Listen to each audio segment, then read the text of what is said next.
নমস্কাৰ সকলোকে শুভকামনা জনালোঁ। ইতিমধ্যে এখন সংগঠনৰ যুৱ পৰিষদৰ যি সংগ্ৰাম দীৰ্ঘদিনীয়া এখন সংগ্ৰামৰ আজি 5টা বছৰৰ পিছত আমাৰ আমগুৰি আঞ্চলিকখন আকৌ পুনৰ্গঠন প্ৰতিনিধি সভাখন দিবলগীয়া হৈছে। আজি প্ৰতিনিধি সভাখন আমগুৰি আঞ্চলিকত গঠন কৰা হ'ল।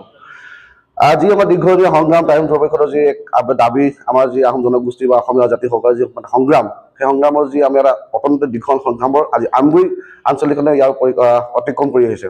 সেয়ে আজি যি আমিখন গঠন হ'ল, এই গঠনখনে সকলোকে শুভকামনা জনালোঁ আৰু অনাগত দিনত নতুন আঞ্চলিকখনে আগত সংগ্ৰামখন দীৰ্ঘজীৱী কৰিব বুলি আমি আশাবাদী কৰিলোঁ।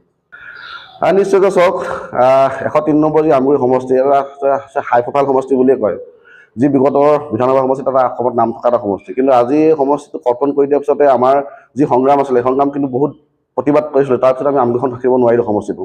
কিন্তু আৰু এটা আশা কৰোঁ যে ভৱিষ্যতে আমাৰ আমগুৰিখন আকৌ সমষ্টিটো ঘূৰি আহক আৰু আমাৰ যি কৰণী আছে, কৰণীখিনি আমি কৰিম বুলি আমি ভাবিছোঁ। আৰু চৰকাৰৰ এটা দাবী বা আহ্বান যে আমাৰ আমগুৰি সমষ্টিটো পুনৰ আমাক ঘূৰাই দিয়ক।